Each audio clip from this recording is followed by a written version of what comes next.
नमस्कार दोस्तों, अभी हम पढ़ेंगे 10वीं कक्षा के एनसीईआरटी का प्रश्नावली 1.3। ठीक है, चलिए पहला प्रश्न है, सिद्ध कीजिए कि √5 एक अपरिमेय संख्या है। ठीक, तो हम क्या करेंगे, इसको लिखेंगे। सबसे पहले हमने हल लिख दिया। ठीक है, माना कि √5 एक परिमेय संख्या है, तो मान लिए √5 क्या है, मेरा परिमेय संख्या है। इसीलिए √5 बराबर P/Q, क्योंकि परिमेय संख्या का परिभाषा आपको पता है।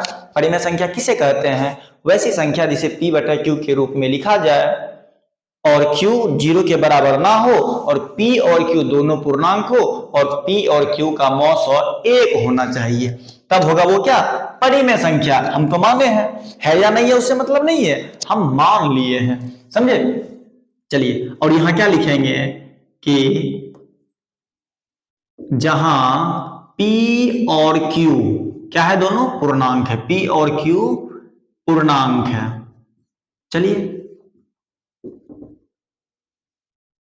और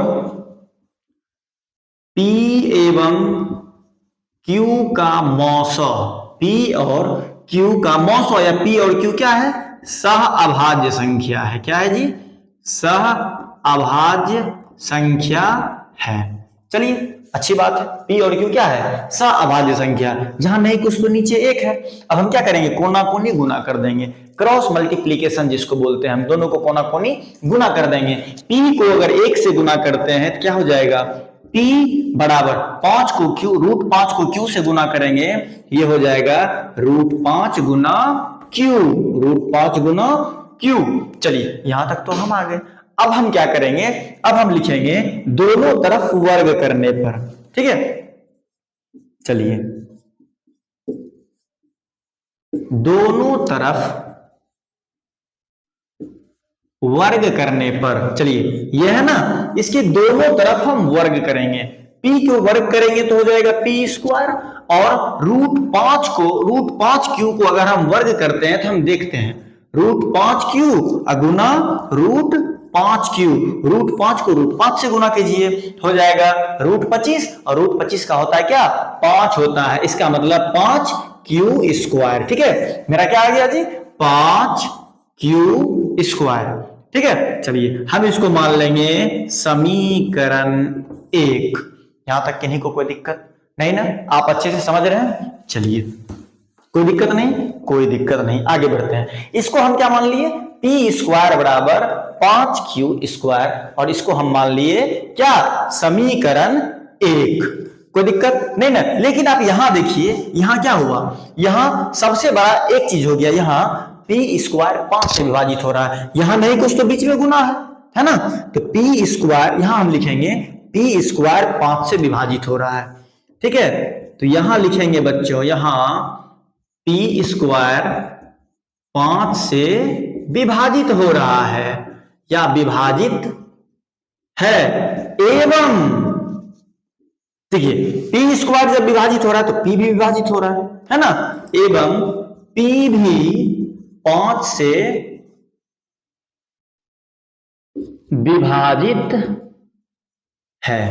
कोई दिक्कत आपको नहीं, दिक्कत देखिए, ये P² 5 से विभाजित हो रहा है, जब P² विभाजित हो रहा है तो P भी 5 से विभाजित हो रहा है ना।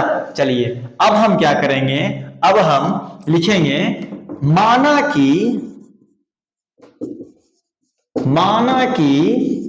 P बराबर 5m रखने पर, P बराबर 5m रखने पर, चलिए हमने क्या किया, P बराबर 5m रखने पर, तो यहां क्या है, P² है। चलिए P का मान, P की जगह क्या बिठाएंगे, 5m, तो हम क्या लिख दिए 5m, लेकिन P² है, 5m² बराबर 5Q²। यहां देखिए 5 कितना हो गया, 5 गुना 5 हो गया 25m² बराबर 5Q²। ठीक है, चलिए अब इसको हम उलट देंगे। अब क्या करेंगे, इसको उलट देंगे।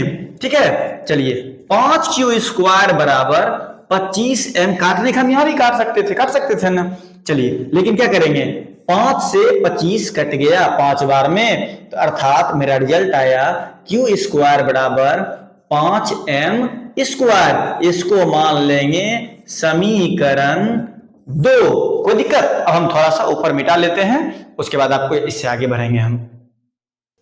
चलिए, मेरा रिजल्ट क्या आया, क्यू स्क्वायर बराबर 5m स्क्वायर। ठीक है, लेकिन यहां देखिए क्या हो रहा है। चलिए हम एक बार फिर से इसको लिख देते हैं, क्यू स्क्वायर बराबर 5m स्क्वायर। चलिए अब देखिए यहां क्या हो रहा है, यहां क्यू स्क्वायर किससे विभाजित हो रहा है जी, 5 से विभाजित हो रहा है। देखिए सबसे पहले हम लिख देते हैं, क्या आया मेरा रिजल्ट, क्यू स्क्वायर बराबर 5m स्क्वायर। ये क्या है, समीकरण 2, यही है ना समीकरण 2, हमने इसी को माना है ना। चलिए यहां क्या हो रहा है, यहां देखिए क्यू स्क्वायर 5 से विभाजित हो रहा है, बिल्कुल हो रहा है। क्यू स्क्वायर हम लिखेंगे यहां, क्यू स्क्वायर किससे विभाजित हो रहा है जी, 5 से विभाजित हो रहा है, और क्यू भी 5 से विभाजित हो रहा है। चलिए विभाजित हो रहा है। चलिए जब क्यू स्क्वायर 5 से विभाजित हो रहा है, जस्ट समीकरण 1 की तरह, ठीक है, कोई दिक्कत नहीं ना। चलिए हम क्या देखे, यहां देखे, क्या देखे, यहां हमने देखा कि समीकरण 1 एवं 2 से अब हम लिखेंगे। देखिए समीकरण ए में 5 किससे विभाजित हो रहा था, समीकरण ए में पी किससे विभाजित हो रहा था, 5 से, और समीकरण क्यू में क्या हो रहा था, क्यू भी विभाजित हो रहा है किससे, 5 से। अतः पी और क्यू दोनों का मौसो क्या आया, 5 आया। लेकिन P और Q का मौसो क्या होना चाहिए, 1 होना चाहिए, तब ना सहभाज्य संख्या होगा।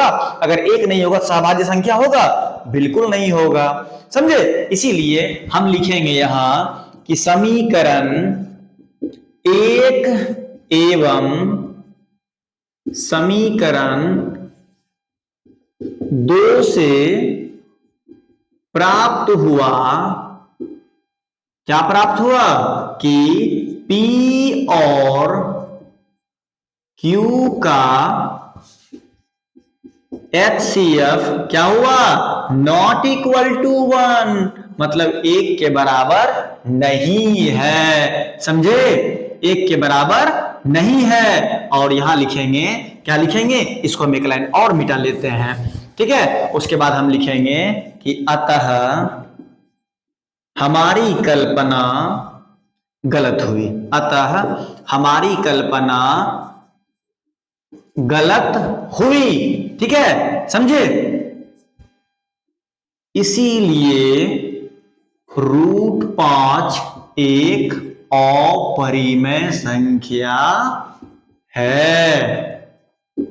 चलिए समझ में आ गया आपके, बिल्कुल। चलिए कोई दिक्कत आपको नहीं।